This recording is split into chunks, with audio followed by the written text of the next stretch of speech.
अगली सुबह तक किसी को खास पता नहीं चल पाया कि रात में क्या चोर सिपाही खेल चल रहा था। सभी अपने कामों में मस्त थे।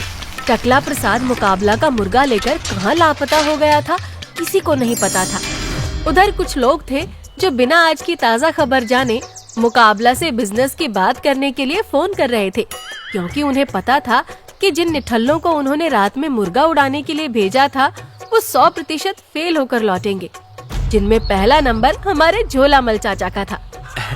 हेलो मुकाबला पहलवान, अरे हम बोल रहे हैं, तुम्हारे शुभ चिंतक, तुम्हारे हितैषी भाई झोलामल। अरे झोलामल चाचे, मूड तो पूरा ऑफ है मेरा, अभी मैं बात नहीं कर पाऊंगा। अरे अरे सुनो भाई पहलवान, तुम्हारा मूड ठीक करने के लिए ही तो फोन किया है। फिर बक दे फटाफट। अरे भाई तुम मेरी 8 लाख हर महीने वाली दुकान ले लो और बढ़िया ढाबा या कोई धंधा करके लाखों महीने कमाओ। क्यों चाचे, तू हरिद्वार जा रहा क्या लौटा लेके? अरे अरे नहीं नहीं भाई, दुकान ऐसे ही नहीं है। उसके बदले वो तुम्हें अपना बस काला मुर्गा देना पड़ेगा। बोलो शर्त मंजूर? अरे भाड़ में गया तू और तेरी शर्त। मन्ने तो ये काम तुम में से ही किसी का लागस है। कल रात मेरा कड़ुआ कड़कनाथ चोरी हो गया रे। ओए होए होए होए होए, ये क्या हो गया पहलवान? चलो ऐसे बुरे वक्त में भगवान तुम्हें सहारा दें। इतना बोलकर झोलामल ने फोन रख दिया और खुशी से उछलने लगा, क्योंकि उसे लगा कि घोंचू भोंदू ने मुर्गा वहाँ से उड़ा लिया है और कभी भी लेकर पहुँचते होंगे। अरे क्या हालचाल मेरे मुकाबले, मेरे गांव के माइक टायसन। देख भाई, मैं घुमा फिरा के बात नहीं करूंगा, साफ साफ बोलता हूँ।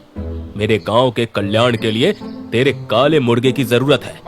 अब इसके बदले चल तू मेरी गांव के नुक्कड़ वाली जमीन ले ले और उसमें अपना अखाड़ा डाल ले। क्यों, मस्त सौदा है ना? अरे भाई सरपंच जी, मेरा मुर्गा कल रात ही चोरी हो गया। आप लोग तो चैन से रोने भी नहीं दे रहे। हाय। क्या चोरी हो गया? मतलब बेड़ा पार? मेरा मतलब बेड़ा गर्क? भाई जाने वाले को कौन रोक सका है पहलवान। खैर अपना कलेजा मजबूत कर।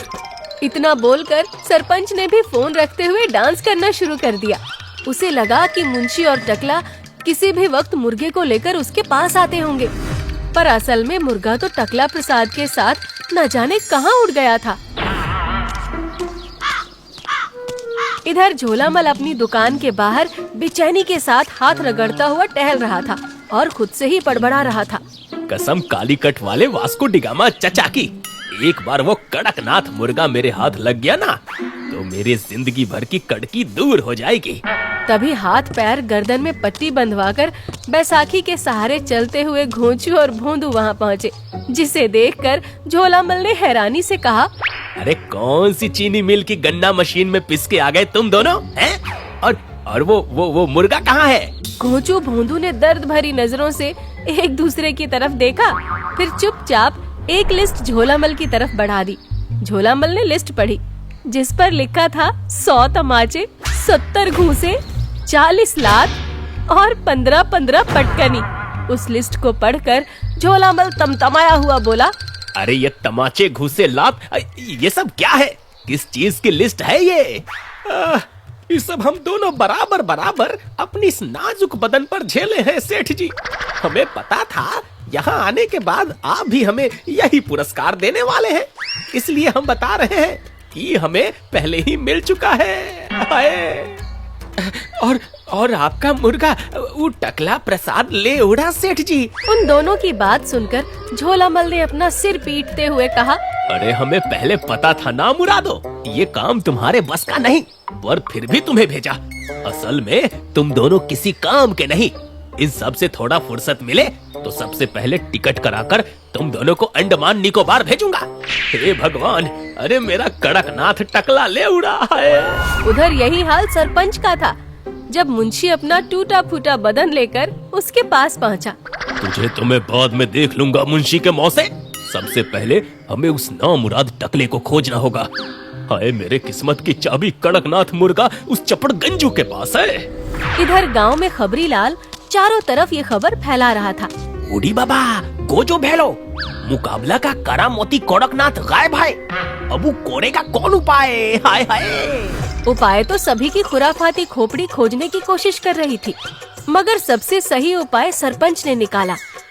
इस कठिन परिस्थिति में सरपंच मुकाबला सिंह और झोलामल ने आपस में मिलकर एक मीटिंग की, जिसमें तय हुआ वो सभी मिलकर सबसे पहले टकले को खोजेंगे और उससे वो मुर्गा छीनेंगे। फिर मुकाबला के मुर्गे की बोली लगेगी, जो ज्यादा कीमत देगा वो मुर्गा ले लेगा। अब उस मुर्गे को बेचना मुकाबला की भी मजबूरी बन गई थी, जिसके लिए उसे ढेर सारे पैसे मिलने वाले थे। पर सवाल अभी भी बना हुआ था कि आखिर ये टकले को जमीन खा गई या आसमान निगल गया। अब टकले की जासूसी के लिए गांव के खबरीलाल और भूरा से बात की गई। खबरीलाल तो ऐसे मौके की तलाश में रहता था, लेकिन भूरा इस प्रस्ताव पर सोचने लगा। मतलब मेरा इतना कीमती कड़कनाथ मुर्गा तुम लोगों ने यूं ही गंवा दिया और अब कह रहे हो मैं उसको खोजूं? रे भूरे, तेरे को बस पता लगाना है कि ये टकला है कहाँ और उसे किसी तरह लालच देकर गांव में लाना है। बाकी का हम संभाल लेंगे। उस टकले के सिर पर तो मैं 10 मिनट में बाल उगा दूंगा। पर मेरी एक शर्त है, जैसे ही हमें उसका पता चलेगा मैं आप सभी को बता दूंगा और उसे गांव तक लाने से पहले मुझे मेरा हिस्सा चाहिए, क्योंकि गांव में सिर्फ टकला आएगा, मैं उसके साथ नहीं, इसलिए मुझे पैसे पहले देने होंगे। अरे हाँ, भूरे तुझे पैसे मिल जाएंगे, मगर हमें उस मुर्गे के साथ टकला इस गांव में चाहिए। अरे बिल्कुल मिलेगा सरपंच जी, टेंशन ना लो, टेंशन ना लो। सारी डील फिक्स हो गई। खबरीलाल और भूरा टकला प्रसाद और कड़कनाथ मुर्गे को खोजने शहर की ओर रवाना हो गए। कई दिन शहर में यूं ही भटकते हुए गुजर गए, मगर टकले का कोई पता नहीं चला। फिर एक शाम शहर के पार एक पेड़ के नीचे बैठे हुए खबरीलाल और भूरा बातें कर रहे थे। तभी उनकी नजर सड़क से गुजरती हुई एक कार पर गई, जिसकी खिड़की से कड़कनाथ मुर्गा बड़ी शान से झांक रहा था। उसे खबरीलाल ने देखा और भूरे को दिखाते हुए बोला, उड़ी बाबा, मिल गया। वो देखो एकदम कड़कनाथ, फड़फड़ाता कड़कनाथ उस कार में डोल रहा है, पीछा करो। दोनों ने झटपट एक टैक्सी पकड़ी और उस कार के पीछे लग गए। कार एक पुरानी बस्ती में जाकर रुकी। फिर थोड़ी देर में टकला मुर्गे के साथ बाहर आया। उसी वक्त खबरीलाल और भूरा ने उसे दबोच लिया। उसने भागने की कोशिश की, मगर टकला फंस चुका था। उसने गिड़गिड़ाते हुए दोनों से कहा, मुझे क्यों पकड़ रखा है तुम दोनों ने? ये मुर्गा मेरा है। अच्छा, ये तुम्हारा मुर्गा तो मुकाबला पहलवान के यहाँ से कहाँ लेके भागे थे? शकरकंद है? देख टकले, ये मुर्गा सबसे पहले मेरा था, फिर मैंने मुकाबला को बेचा। इसका इंटरनेशनल मार्केट में बहुत रेट है, जिसे तेरे जैसा गंवार बेच नहीं पाएगा। हम इस मुर्गे को सरपंच को देते हैं और हमारी जैसी उनसे बात हुई है, उसके बदले 5 लाख तेरे और 2.5 लाख मेरे और खबरीलाल के। हाँ बाबू, वैसे भी गांव से दुश्मनी कोर के कितना दिन ही मुर्गा लौटका के घूमेगा, समझा? भूरा और खबरीलाल उसे अपने चिकने चुपड़े कोरे झूठ में फंसा रहे थे, जिसका अंदाजा टकला को बिल्कुल भी नहीं था। आखिरकार इतना समझाने के बाद उसने साथ चलना मंजूर कर लिया। शाम होते होते खबरीलाल, टकला और भूरा गांव पहुंच चुके थे। खबरीलाल और भूरा टकला को पहले छुप जाने के लिए कहते हैं, ताकि वो सरपंच और बाकी लोगों से अपना हिस्सा ले सकें। फिर वहां पहुंचकर भूरा बोला, अच्छा हुआ सरपंच जी, झोलामल चाचा और मुकाबला भाई यहीं मिल गए। हमें आपका टकला मुर्गा सहित मिल गया है, पर शर्त के मुताबिक हमें हमारा हिस्सा दे दो। वादे के मुताबिक सरपंच ने भूरा को पैसे दिए और खबरीलाल वहीं रुका। इधर भूरा टकले को लेने चला। कुछ देर बाद टकला एक हाथ से मुर्गा पकड़े, दूसरे हाथ से भूरा को घसीटते हुए वहां पहुंचा और गिड़गिड़ाते हुए बोला, मानता हूँ मुझसे गलती हुई थी, पर ये मुर्गा मैं इसी शर्त पर लाया हूँ कि मुझे भूरा पूरे 5 लाख रुपए आप लोगों से दिलवाएगा। अब जब तक मुझे मेरा हिस्सा नहीं मिल जाता, ये यहाँ से कहीं नहीं जा सकता। मुर्गा देखते ही वहाँ खड़े सभी तिकड़मबाजों की नजर चमक गई। उन्होंने अपने अपने आदमियों से इशारा किया। मुंशी, घोंचू, भोंदू सभी मुर्गे की तरफ लपके। तब तक मुर्गा उड़कर चबूतरे पर जा बैठा।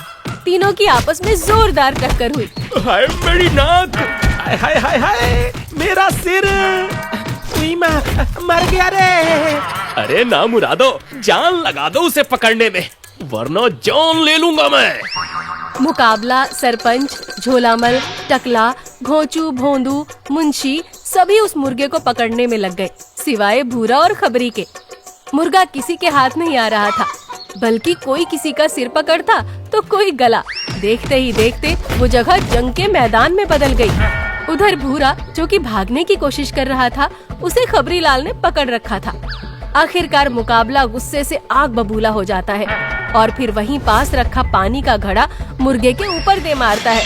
मुर्गा बच जाता है, मगर घड़े के पानी से पूरी तरह से भीग जाता है। तभी सब देखते हैं कि मुर्गा रंग छोड़ने लगा था।